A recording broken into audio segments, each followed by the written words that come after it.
পূজা অর্চনা বা তন্ত্রমন্ত্রের আসর নয়, অভিনব এক প্রতিবাদের মঞ্চ এটি। ফসলের ন্যায্য মূল্য ও সহজে কৃষি ঋণের দাবিতে ভারতের রাজধানী দিল্লিতে এর আয়োজন করে তামিলনাড়ুর কৃষকরা। এতে মোদী সরকারের বিরুদ্ধে বিক্ষোভও করেন তারা। মঙ্গলবার শুরু হওয়া প্রতিবাদী এই সমাবেশে যোগ দিচ্ছেন আশেপাশের রাজ্যের কৃষকরাও। কিন্তু প্রতিবাদের মঞ্চে মানুষের হাড়গোড় আর মাথার খুলি কেন? উত্তরে আন্দোলনরত কৃষকরা জানালেন, ঋণ শোধ করতে না পেরে ভারতে প্রতি বছর আত্মহত্যা করেন হাজারো কৃষক। চলমান বিক্ষোভে তাদের প্রতিনিধিত্ব করছে মাথার খুলি ও হাড়গোড়। গত নির্বাচনের সময় ফসলের দাম দ্বিগুণ করার প্রতিশ্রুতি দিয়েছিল মোদী সরকার, তবে 5 বছরেও তা পূরণ হয়নি। আমাদের অধিকারের জন্য আন্দোলন করতেই আমরা এখানে এসেছি।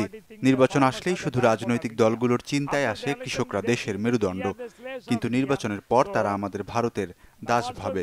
তাই আমরা সারা ভারতবর্ষের কৃষকদের সাথে যোগাযোগ করে সিদ্ধান্ত নিয়েছি, আমরা প্রতিবাদ জানাতে সবাই এখানেই জড়ো হব। International institute for environment and ডেভেলপমেন্টের এক অনুসন্ধানী প্রতিবেদন বলছে, 2022 সালে ভারতে প্রায় 11,290 জন কৃষক আত্মহত্যা করেছেন। 2014 সালে মোদী সরকার ক্ষমতায় আসার পর এই হার বেড়েছে। মোর্শেদ শোভন, চ্যানেল 24।